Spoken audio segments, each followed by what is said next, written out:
evaluate integration from 0 to infinity e raised to minus beta x into sine of alpha x upon x dx. Hence deduce that the value of this integral is pi by 2. Okay. Now in most of the times in examination you will get the question apply the rule of DUS and evaluate or and prove that, like this. But here they have not mentioned DUS, but you can identify this is a problem of the DUS. The limits are from 0 to infinity and exponential term, so there is a chance of gamma function, but there is a term sine, so it is definitely not a gamma function. Second, an exponential term is present, so this is not a chance of beta function. Now alpha and beta are seems like say parameters here. Unless we substitute the value of alpha and beta, we do not get a fixed value for this integral. So that means alpha and beta, these are the two parameters here. So in previous lecture we discussed one parameter problem.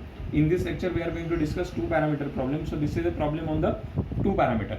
But though it is a problem on two parameter, I would like to deal with this problem like or similar to problem based on the one parameter. So what I do, either you consider I of beta or I of alpha. I am going to consider I of alpha here. I of alpha is this. Now what is the first step here? Look at here. We have just noted this function like I of alpha. Okay, so my step 1 is over now. Now what is step 2? Apply the rule of DUS. Now here there are two parameters. Now some of you may confuse by which I have to differentiate. Okay, for sake of minute you forget that beta is a parameter. You think of this is a single parameter problem and alpha is a parameter. So therefore by DUS differentiate with respect to alpha on both sides. So here what I am getting, di by d alpha is equal to integration from 0 to infinity e raised to minus beta x upon x as it is. What is the derivative of sine of alpha x? The derivative of sine of alpha x is cos of alpha x into derivative of alpha x with respect to alpha. So that derivative will be x. Alpha into x are derivative. So that derivative will be x. So hence this x and x will get cancelled.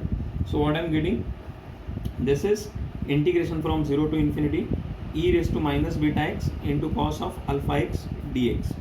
Now I hope you are aware one result, e raised to ax into cos bx dx. What is its integral? It is e raised to ax upon a square plus b square into bracket a cos bx plus b sin bx. So with this rule, here your a is minus beta and b is alpha. So what I am getting, e raised to minus beta x upon minus beta square plus alpha square into bracket minus beta cos alpha x plus alpha into sin beta sin alpha x, and the limit is from 0 to infinity. I'll just simplify the terms. E raised to minus beta x, I'll write this as a alpha square plus beta square into bracket minus beta cos alpha x plus alpha sin alpha x. The limit is from 0 to infinity. Okay. Now what is the upper limit here? Infinity. If I substitute upper limit as an infinity for this particular term, e raised to minus ax, for the upper limit infinity, that is nothing but limit x tends to infinity, the value of this is 0. Okay. What is the justification for this? I'll just leave it on you. So for upper limit, I'm getting this entire term as 0 because 0 into this is 0 minus lower limit part. What is the lower limit? 0 here. E raised to 0 or anything raised to 0 is always 1. So 1 upon alpha square plus beta square inside of the bracket. Here I am substituting x 0. So we get cos 0. Cos 0 is 1. So I am getting here minus beta plus. When I substitute x as 0 here, we get sin 0. Sin 0 is 0. Okay. So now this minus minus become plus. So we get beta upon alpha square plus beta square. This is the value of di by d alpha. Now I hope you can check. We are reaching up to this step. That means third step is also we have done. Now we are coming to the fourth step. That is we have to apply the antiderivative method, because this is the value of derivative of I and I am expected to calculate this value, that is value of I here. So what? Integrate with respect to alpha on both sides. So what I am getting, I of alpha is equal to beta as it is 1 upon alpha square plus beta square is 1 upon beta into tan inverse of alpha upon beta plus c. That will be the integration with the same rule we have discussed previously, integration rule. Okay, so this beta get cancelled.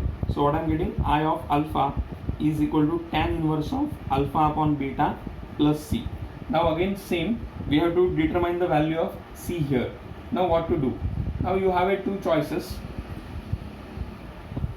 Okay, for this example, to find the value of c, we have to make a substitution for alpha. Now in some problems, you may substitute alpha is equal to beta and you may get the value of c. But here if I substitute alpha is equal to beta, it will not work, because when I substitute alpha here, I am getting a exponential term having alpha, and here it is a trigonometric term having alpha. None of them is going to cancel, or it is not going to be a 0. So leave this case. What I do is I make a substitution for alpha as some particular value, put alpha is equal to 0. When I substitute alpha as 0, this becomes tan inverse of 0. I of 0 is equal to tan inverse of 0 plus c. Okay, now what is I of 0? Alpha is a 0, that means sine 0 is 0. So what is the value of I of 0 from this is 0.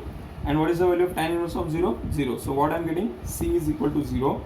Therefore my I of alpha becomes tan inverse of alpha upon beta plus 0. Okay, I hope now it is clear to everyone. Now what is I of alpha?